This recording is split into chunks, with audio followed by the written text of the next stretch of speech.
Okay. Hi, everybody. I have an individual who I was gifted her book that we're going to be talking about, and I've been reading it and experiencing it, and it's really lovely, you guys. It's just so beautiful, and you're going to learn about why it's so beautiful in a moment. But before I run amok, like I do sometimes, I want to open up by saying hello to Safire Rose, the author. Thanks for joining me, Sapphire. Thanks for having me. It's an honor. Thanks. So, okay, you guys are going to see, I got a bunch of dealy doos marking different pieces of this, but the book is called, if you can see it, it's called Rose Petals, 108 Whispered Truths from the Soul of the Rose. Now, Sapphire, let's talk about what that means, and then we'll backtrack into how you were inspired to do this book, or what how it occurred. Or you can do it either way you want. I don't care. Um, yeah, the inspiration is that I love roses and I love photographing roses. And I had a sort of a short time frame, time limit for this book. And came to me to combine my photography with my writing.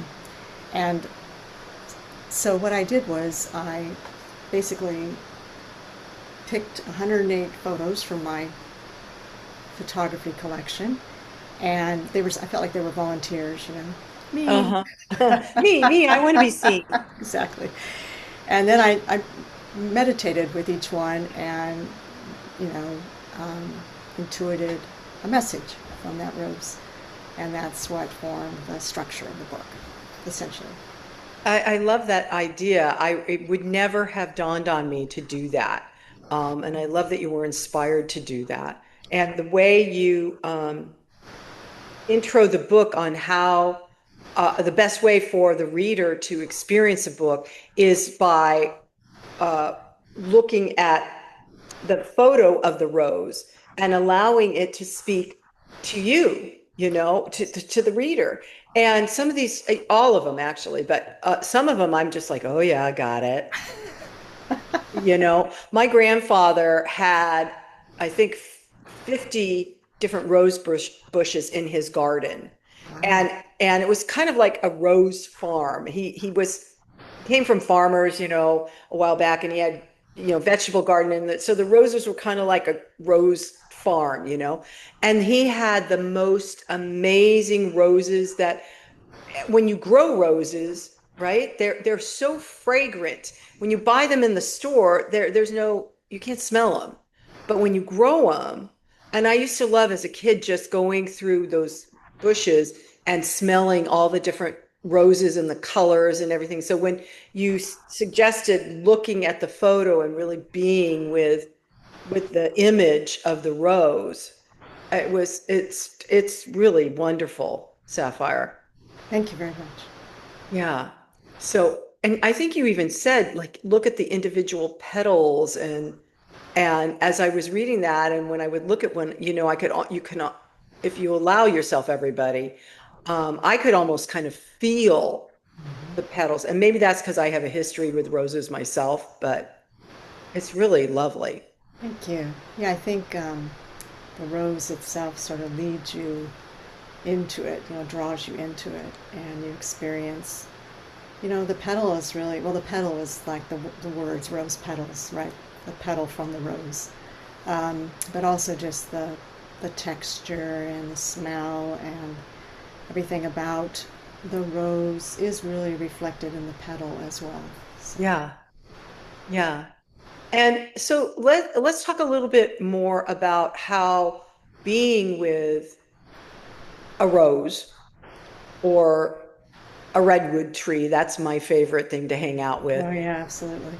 But let's talk a little bit about how that brings out in the individual when you allow yourself to be really present with what is. Let's talk about how that helps an individual to be get to know themselves more by being with like a rose. Mhm.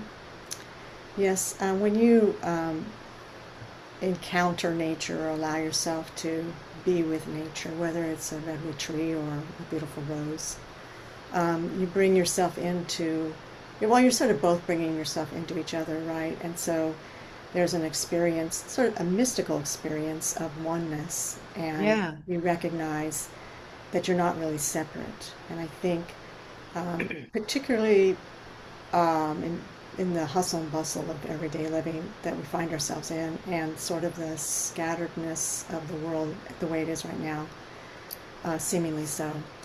Spending time in nature, particularly with a rose or redwood tree, something where you, whatever it is for you, might be, um, you might prefer daisies or whatever it is. It's really not about the object so much as recognizing your oneness and stepping into your oneness with, and stepping into a relationship really with the rose or the tree or I whatever. love that idea because I think you're right, in the busyness of the world, we forget that we can be in relationship. Yes, Actually, not can, we we are, are, exactly. right? We are absolutely already are in relationship, and so it's sort of like a win-win for everybody to recognize that. For, it's not just we're receiving the rose, but the rose is receiving us, right? And it's experience that we're sharing in presence. It's presence. And there's a give and take that Yeah, occurs it's an exchange. energetically. Yes, that's my experience. And what I like about photography, especially if you use a regular camera more than an iPhone, but still with the iPhone, you're just coming into the world, right? But also just stepping out, of course. What I love about nature is you can feel it, you can touch it, you can smell it, you can see it. There's so many ways to open up your senses and have a multidimensional experience of yourself and as that beautiful thing you're relating to as well. So as you're saying all that, Sapphire, that moving into a multidimensional thing while you're experiencing something in nature, um, Yes, is really transcending. it is.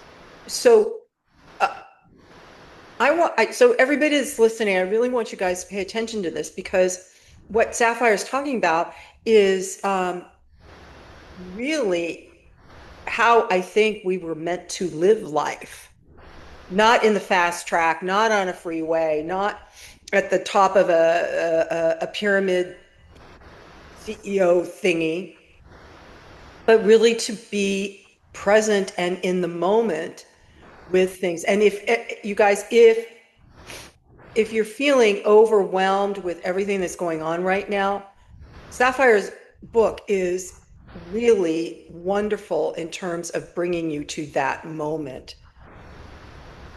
Um, I want to read something. Is that okay? Sure. Okay. I'm going to see if I can show everybody. If you're going to watch this on YouTube, let's see if you can see. There's the roses in relationship to this, and you call it prose poems, right?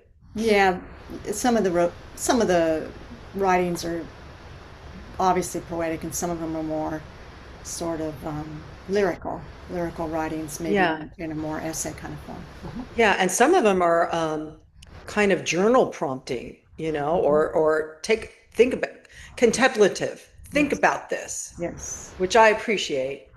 So this one caught me because I say this to myself. I say this to myself, and it's called "I Am That." And so I'm going to read it.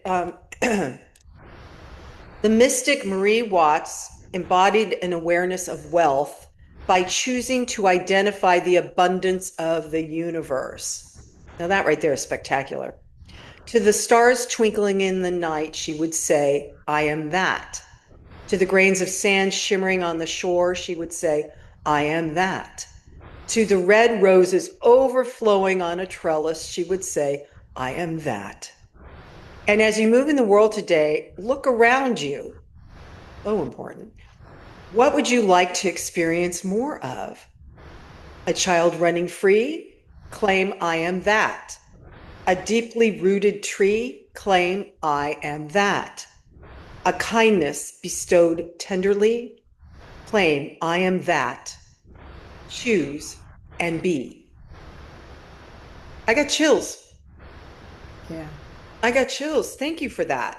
you're welcome. I think I don't want to put words in your mouth, but I You think can put words in my mouth, what brings Sapphire. what brings the chills is the truth of it, right? It Yeah, resonates with you. yeah. Um, which is what I love about poetry and prose, like what you write, because it's such a wonderfully subtle way to get into somebody's consciousness to awaken or to ring a bell. Really Yes, a beautiful way. I think poetry, maybe more than other kinds of writing, it engages your right brain and not just your left brain. And so I think you do have a more holistic or even, as we've been talking, multidimensional experience. It takes you into the mystical. Um, Yeah. I think that's why people um, love poetry. It takes you out of your ordinary experience. Um, not not so much to escape where you're at, but just to experience more Right. dimensions of where you're at. Right. Like an expansion. Yes, an expansion. And kind of like, oh, I hadn't thought of that, except that when, like you just said, when you read, both sides of the brain are actually working together uh, Yes, with poetry. And so it's not necessarily that you're thinking, you're just kind of yes, imbibing. that's right. So And were you always, I'm sorry, have you always been a poet, or what caused you to start writing poetry? So, did somebody yes. inspire you? No, I've always been a poet sort of on my own. I mean, not on my own as in isolated, but I was kind of just gifted with poetry. And I used to wake up, as a child, I would wake up in the middle of the night and write things down, little poems and things. So I've always, um, I've always had that. But in my 20s, I had sort of an experience where I shifted into a greater awareness of oneness or whatever you want to call it. And then I feel like my poetry became maybe even more mystical because it was reflecting the changes that had occurred in me. Oh, that makes a lot of sense. That makes a lot of sense. And I remember when I was growing up, and in high school, in English class, you would have to read certain poets, and everybody's like, "Oh man!" And I'm curious if people are actually reading poetry now. Clearly, because you've written your book, they must be. Yeah, it's popular right now. There's sort of a renaissance with Oh, poetry right now. lovely. And I Hmm. think maybe, you know, hip hop and rap music has helped illuminate the sort of rhythmic aspect of the word. And yeah, I think poetry is definitely popular right now. Different types, all kinds. Right, all kinds of. And do you find that poetry is meant to be read out loud? Yeah, I Yeah. feel you get another um, experience, I think, a more in-depth experience when you read it out loud. Because it Yeah. is really, it is the word, right? So you're wanting to, you just experience more. I think the reader experiences it more when they read it out loud, but also the listener also experiences more because you have different ways of, now it's the word um, in all its different forms. That's so beautiful. It touches people. Yeah. I find when I read out loud, I have to slow down, Yes, you do. right? Because I want to understand what I'm actually saying, as opposed to if I'm reading, I'm like, blah, blah, blah. Okay, next page. Yeah, Like I know people that read novels, they devour them, right? But is that a rapid pace because of the lifestyle we live now, or is it, and are they understanding what they're reading? Sometimes I don't know. I think the point you make about poetry in particular is it is kind of important, I think, to read it more slowly because it's meant to be felt um, emotionally and spiritually and not just intellectually. And I think when you slow down and you read it, it just brings you more into the moment, right? But Yeah. particularly this kind of work where the the the interest is also to bring you into the moment, right? Mm-hmm. It's Mm-hmm. it's encouraging you to slow down. So, This is why when I was reading it, it was very calming. I had shared that with Sapphire before we started, you guys, because it it would be a great like tableside companion, like before you lay down to sleep. Just open it up. That's how I like to read several books like actually this. several people have told me they have it on their nightstand. So you really tapped Great. into a kind of common experience with the book. Yeah, I have a friend who loves poetry, and that's her morning inspiration is Oh, opening up, reading some poetry, and then thinking about it and allowing herself in the morning to kind of um, incubate what she's just read, but in a whole different way. Yeah. I think we can invite the reader right now also to experiment themselves. Read the poem. When you're at home in the comfort of your own home, read the poem silently, and then read it out loud, and see what your experience is doing the different ways of experiencing the book. That's a fabulous suggestion. Really, it's a fabulous suggestion. Um, can I read another one? Sure. Okay. You Um, might. I might have to read one at some point, just because. okay, you read one. Yeah, I'll read one, then you read one, and then I got one more Perfect. I really want to read. Perfect. But maybe I picked one that you want to read. I don't No, know. you read whatever you want, and I'll just pick one randomly. Okay. So I don't know why. I think this caught me because of the actual rose. Oh, lovely. I love that. That's a beautiful That one. that's a beautiful rose. I want to What go smell it, what page is that?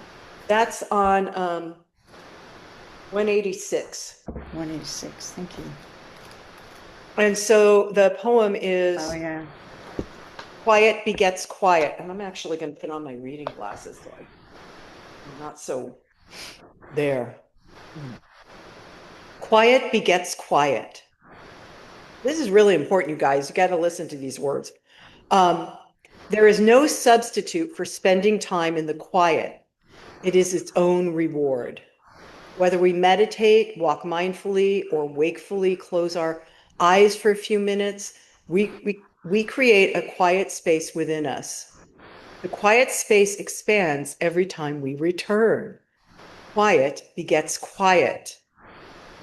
Quiet can mean many things. It can mean quieting to do one thing at a time, like driving without music, just to drive. At first, it can feel awkward, but soon it feels like a luxury. There's no competition for your attention. In the quiet, inspiration and insight might drop in. Quiet the mind with spaciousness. Quiet the heart with breath. Quiet the body with rest. Enter the quiet and let yourself be. Follow the breath in, follow the breath out. Center yourself in the spaciousness of now. There is no substitute for spending time in the quiet. Quiet begets quiet. Get to know yourself. I love that one. Thank you for Yeah. that. Feels good when you're reading it. Yeah, I can feel the energy shifting when as Yeah. I'm reading. I can feel the electrical currents Yeah. rewiring within my body and my brain. It's like you're taking us somewhere. Yeah. Well, that's how I feel that you've written it. Okay, your turn. What do you want to read? Well, pick a number between 1 and 254, and I'll read whatever that is.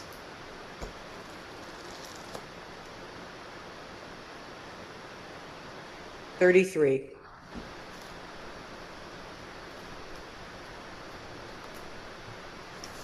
Here's the picture. Oh my gosh. I didn't see that one yet. That's gorgeous. It's called Within the Within. Ooh, perfect. A flower within a flower has power. Its soft center lets you see the pure at heart. Do you see the purity of your own heart? Do you see your own loving intention? A flower within a flower has power, like the within, within the within. It deepens as you spend time in the quiet. Listen to the rose of your own heart. Feel the stretch marks of your soul expanding. Delight in the inner world you live in. Be within the within. Chills multiplying. Multiplying, Sapphire. Wow. That's lovely. It seemed to be a nice segue with the one you just read, too. Yes, it is a nice segue. I'm going to see if what I picked, I'm going to leave it. I'm not going to read the other one. Oh, okay. That was because that was perfect. Now you have some other books out too. Do you want to mention them? The other one, and I have it. It's over here on my bookshelf. I can't see it quite yet. Here it is. Yes, Awakening, Awakening. Yes. Yes, this book has the popular poem She Let Go in it. So, and this book, the intention of this book is to sort of take you on a spirit, like what a spiritual journey is like. That's sort of the intention of the book. Do you want to read She Let Go? Sure, I can read that. The first time I heard it read, it was like, again, it gave me chills, but I was like, oh, that needs to be heard by a lot of people. It's popular. I think, I don't know if you know the story of it or not, but I wrote this poem. I think it was around 2003, and I wrote it for sort of a community, and it was published in their publication. And then they had an online version too. Well, in any case, the poem went viral, Oh, wow. and I didn't know it. So it's probably published around 2006, and it was like 10, like 8 years later, people were starting to tell me, Sapphire, your poem, it's everywhere. So it's very popular, and appreciate its own journey. Yeah, yeah. And whenever I hear it, I go, okay, it's time for me to let go. So here we are again. She let go. Okay. Letting go and allowing rose petals to speak. Yeah, totally. She let go. She let go. Without a thought or a word, she let go. She let go of the fear. She let go of the judgments. She let go of the confluence of opinions swarming around her head. She let go of the committee of indecision within her. She let go of all the right reasons. Wholly and completely, without hesitation or worry, she just let go. She didn't ask anyone for their advice. She didn't read a book on how to let go. She didn't research the scriptures. She just let go. She let go of all the memories that held her back. She let go of all the anxiety that kept her from moving forward. She let go of the planning and all of the calculations about how to do it just right. She didn't promise to let go. She didn't journal about it. She didn't write the projected date in her daytimer. She made no public announcement and put no ad in the paper. She didn't check the weather report or read her daily horoscope. She just let go. She didn't analyze whether she should let go. She didn't call her friends to discuss the matter. She didn't do a 5-step spiritual mind treatment. She didn't call the prayer line. She didn't utter one word. She just let go. No one was around when it happened. There was no applause or congratulations. No one thanked her or praised her. No one noticed a thing. Like a leaf falling from a tree, she just let go. There was no effort. There was no struggle. It wasn't good and it wasn't bad. It was what it was, and it is just that. In the space of letting go, she let it all be. A small smile came over her face. A light breeze blew through her, and the sun and the moon shone forevermore. That's so beautiful. Thank you. Thank you.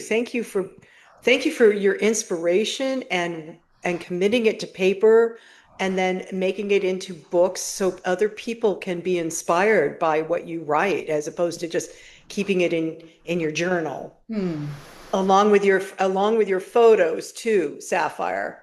Thank I you. greatly appreciate that you're sharing it with the world now. I think you make a good point because, obviously, I'm not a 20-year-old, and I think we sometimes we have these dreams in our heart, and we don't take the time to allow them to come through us. And I think for the people that are watching this, it's really important whether you're 15 or 95 to really keep moving towards your dreams and keep just just one day to do one action step towards your dreams. And if you do that, you will end up writing a book if that's what your talent is, or your gift, or another book. Another book. And I'm happy to say that I'm in a time in my life where um, I have more time to bring this forth. But whether you feel like you have the time or not, it's really important to keep the dream moving. I think it's really easy to get distracted by the world, especially now. And I think our attention is being you know a little bit manipulated, and it's really important, especially during this time, to plant the seeds that will help your dreams manifest, Mhm. because we have infinite time in the spiritual realm, but we don't have infinite time as human beings. Yeah. So this is a word of encouragement to keep moving forward on your dreams and make them Thank you so much for that manifest. encouragement. My son is a writer, and he has a daughter, his first child, and he and his wife have a business.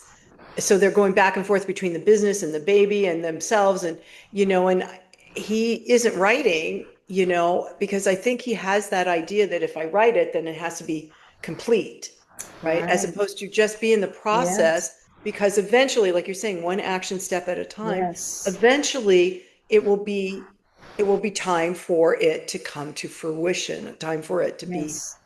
uh, published or presented or whatever. Or you know, or even just write to write, Mhm. because it makes you, it allows you to express yourself, but also I think it builds character. You can't really get away from yourself if you're seeing yourself on the page frequently. Yeah. And that's some reasons why we don't write.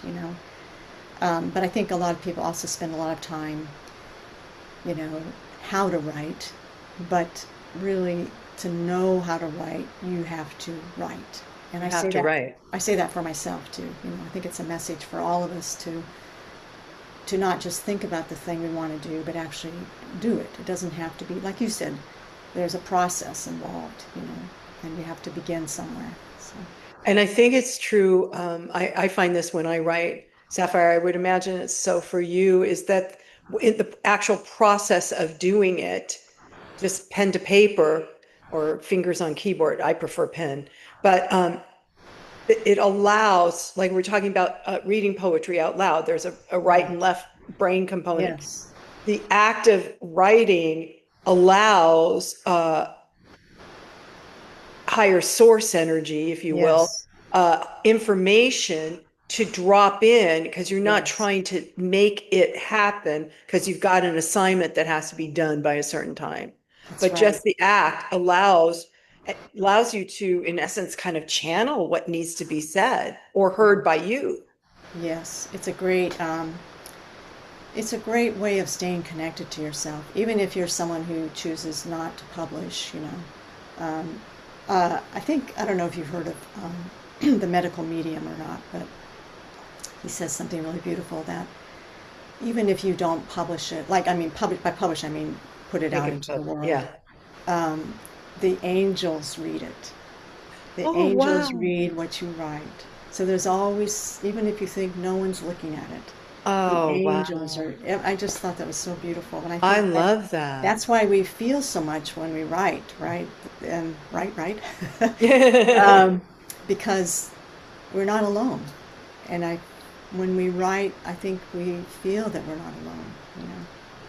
it is a form of connection to your soul, to yourself, to Yes. your higher self, whatever Yes. you want to call it. And the act of writing does not mean everybody that it has to be published No. or it has to Absolutely. be shared. It's a wonderful way to tap into your creative outlet and it might have been you saying this at the beginning of your book, Sapphire, but the tapping into your creative outlet. So, oh, it's one of your poems. Ah, there we Uh, go. where you doing an act that makes helps you to be present gets the creative stuff happening. So Mm. then when you go and do the other thing that you think you're supposed to be doing or you really want to do, it Yes. comes, it flows, and you Yes. don't have to effort with it or Yes. make it an assignment. The I think I use it as a quote in my book, but the Vietnamese monk Thich Nhat Hanh, who passed Yes. away a few years ago, um, he he he was interviewed once, and the interviewer said, "Well, why don't you just spend more time writing and less time in the garden?" But he said, "If I don't spend time in the garden, then I can't write." So it's like they fed each other, the writing and the Yes. gardening. Because from the interviewer's perspective, it was just based on time and intelligence, right? Why don't you just? But we know as writers, or people just engage with life, right? Not necessarily in that medium, but that one thing that we do creatively feeds another thing that we do creatively, and Yes. helps them both to grow. Right. And you used earlier, you used something, it brings you into that multi-dimension Yes, place of presence. yes, And there's an expansion that occurs. It like the poem that we read, uh, quiet opens up to more quiet. yes, And when you come back to quiet, you get to open it even further. Just like, hey, Sapphire, just like the way a rose opens its petals and blooms until it's done with that process. absolutely, Yeah, exactly. Yeah, yeah, I think there's a piece in here called Grow, and it's talking about that exact thing that it's important to be present with each stage of our growth, like even, like a child I use as an example, who grows to an infant grows to a toddler, grows, and we appreciate each stage, right? We wouldn't want them to just go from an infant to a teenager and miss everything, right? And that's that same principle we can use with our lives. We want to actually be there for our lives before we're not in our life, right? So you don't want to miss our life while we're in our life, right? right, So exactly. I agree with you. yeah, And there's so many people I think that are, yeah. with And I'm devices of all kinds. and on a daily basis, I miss all parts of my life, a lot, but I'm at least aware of the value of being with my life, and make the effort, Yeah, to be with yeah, my life. Yeah. yeah, yeah. I appreciate that. Um, all right, you guys, the book is called Rose Petals 108 Whispered Truths from the Soul of the Rose by Safire Rose. Sapphire, thank you so much. I love the Thank way you. the whole, it's just beautiful. Um, Thank you so much for being willing to share your inspiration, your wisdom, your photography, your roses Thank you. with the world. It's a wonderful way to calm and just become present. Thank you so much. You're welcome. So appreciate being here today. Thank you for having me. You're welcome. And until next time, I'm just going to end with, and so it is, namaste.